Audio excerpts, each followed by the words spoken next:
Hi guys. അപ്പോൾ നാളെ അമ്മയ്ക്കിന്ന് ഹോസ്പിറ്റലിൽ കൊണ്ടുപോകുന്ന ദിവസമായിരുന്നു കേട്ടോ. ഹോസ്പിറ്റലിൽ കൊണ്ടുപോകുന്ന വെച്ചാൽ ഇന്ന് നമുക്ക് 3 ഡോക്ടറെയും കാണിക്കണം, സ്കാനിങ്ങും ഉണ്ടായിരുന്നു കേട്ടോ. അപ്പോൾ സ്കാനിങ്ങിനായിട്ട് നമ്മൾ 7:30 ആയപ്പോൾ വന്നിട്ടുണ്ടായിരുന്നു. 9 മണിക്ക് തുറക്കത്തുള്ളായിരുന്നു, പക്ഷേ 7:30 ആകുമ്പോൾ വന്ന് നിൽക്കണമായിരുന്നു. അപ്പോൾ എൻ്റെ ഡോക്ടർ നമ്പർ 1 കാണാനായിട്ട് നിൽക്കുന്ന നിപ്പാണ് കേട്ടോ.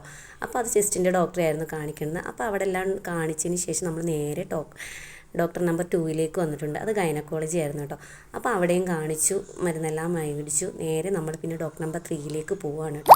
അവിടെ ചെന്നപ്പോഴത്തേക്ക് പിന്നെ അവിടുത്തെ വീഡിയോസ് ഒന്നും എടുക്കാൻ പറ്റിയിട്ടില്ലായിരുന്നു. അപ്പോൾ അത് ഡെൻ്റലിനെ ആയിരുന്നു. അപ്പോൾ അതും കഴിഞ്ഞിട്ട് നമുക്ക് മരുന്നെടുക്കാനുള്ള ടോക്കണൊക്കെ എടുത്തിട്ട് ഇങ്ങനെ മാറിയിരിക്കുകയാണ്. പക്ഷേ കസേരയെല്ലാം തിരക്കുന്നുണ്ട്, കസേര ഒന്നും ഒഴിവില്ലായിരുന്നു. അപ്പോൾ അമ്മയ്ക്ക് എങ്ങനെയെങ്കിലും ഒരു കസേര ഒപ്പിച്ച് കൊടുത്തു ഞാൻ. അതിനുശേഷം ഞാൻ മാറി ഇവിടെ നല്ലൊരു സ്ഥലമാണ് കേട്ടോ, ഇരിക്കാൻ പറ്റിയ സ്ഥലമായിരുന്നു. അപ്പോൾ അവിടെ വന്ന് അങ്ങ് വേറെ ഉറപ്പിച്ചിരിക്കുകയാണ്.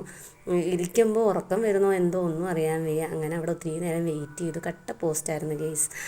അങ്ങനെ അതെല്ലാം കഴിഞ്ഞ് ഞാൻ നോക്കിയപ്പോൾ ഉണ്ട് അമ്മയുടെ ടോക്കൺ ആയിട്ടുണ്ടായിരുന്നു. അപ്പോൾ അമ്മ മരുന്നെടുക്കാനായിട്ട് പോയി. അപ്പം ഞാൻ ഓടിച്ചെന്ന് മരുന്നൂടൊക്കെ മേടിക്കാൻ ചെന്ന് നിൽക്കുകയാണ് കേട്ടോ. ഒന്നാമതേ അമ്മ പറയും, നിന്നെ കൊണ്ടുവരുന്ന വെറുതെയാണ്, ഞാനാണ് എല്ലാം ചെയ്യുന്നത്, നിനക്ക് ഇത് എത്തിയാലും മണിക്കൂറും ഫോട്ടോ എടുപ്പും വീഡിയോ എടുപ്പുമാണെന്ന് അമ്മ എപ്പോഴും വഴക്ക് പറയും കേട്ടോ. അപ്പോൾ ഞാൻ മരുന്നെല്ലാം കൊണ്ടുവന്ന് ബാഗിനകത്തൊക്കെ വെച്ചതിന് ശേഷം നമ്മൾ നേരെ പോകുന്നത് ക്യാൻറ്റീനിലേക്കാണ് കേട്ടോ. നല്ല രീതിയിൽ വിശപ്പുണ്ടായിരുന്നു. 7:30 ഇറങ്ങിയതല്ലേ, അപ്പോൾ ഒന്നും കഴിച്ചിട്ടില്ലായിരുന്നു. ഇപ്പം മണി 12:30 ആയിട്ടുണ്ട്. അപ്പോൾ നമ്മൾ നേരെ ക്യാൻറ്റീനിലേക്ക് വെച്ച് പിടിച്ച്. പുതിയതായിട്ട് തുടങ്ങിയിട്ടേ ഉള്ളായിരുന്നു ക്യാൻറ്റീന്. അപ്പം വൃത്തിയൊക്കെ നല്ല സൂപ്പർ ക്യാൻറ്റീൻ തന്നെ, വൃത്തിയൊക്കെ ഉണ്ടായിരുന്നു. അപ്പോൾ ഞങ്ങൾ വെള്ളമൊക്കെ കുടിച്ചതിന് ശേഷം ഉച്ചയ്ക്ക് ആയിരുന്നു, പക്ഷേ ചോറുണ്ടായിരുന്നു, നമ്മൾ അറിഞ്ഞില്ലായിരുന്നു. അപ്പം പിന്നെ എൻ്റെ ഇഷ്ടവിഭവമായ പത്തിരിയും കടലക്കറി, അമ്മ 2 ദോശ. ഞങ്ങൾ രണ്ട് വീതമേ വാങ്ങിച്ചുള്ളൂ കേട്ടോ. കഴിച്ച് ടേസ്റ്റ് ഉണ്ടെങ്കിൽ നമുക്ക് ഒന്നുകൂടെ ട്രൈ ചെയ്യാമെന്ന് പറഞ്ഞിട്ടുണ്ടായിരുന്നു. അപ്പം കഴിച്ച് വന്നപ്പോൾ നല്ല ടേസ്റ്റ് ഉണ്ടായിരുന്നു. അപ്പം ഞാൻ ഒരെണ്ണവും കൂടെ മേടിച്ചു.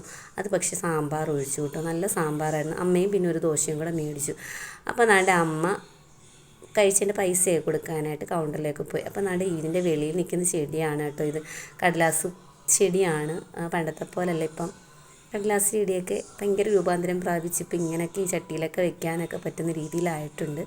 അപ്പം നമ്മുടെ വയറ്റിലെ വിശപ്പൊക്കെ ഒതുക്കിയതിന് ശേഷം നമ്മൾ നേരെ ബസ് സ്റ്റോപ്പിലേക്ക് പോയി. ബസ് ഉണ്ടായിരുന്നു കേട്ടോ അവിടെ. അപ്പം നമ്മൾ നേരെ വീട്ടിലേക്ക് വെച്ച് പിടിക്കുകയാണ് കേട്ടോ. ഇന്നത്തെ വീഡിയോ ഇത്രയേ ഉള്ളൂ. മറ്റൊരു വീഡിയോ ആയിട്ട് കാണും വരെ. Okay, tata, by.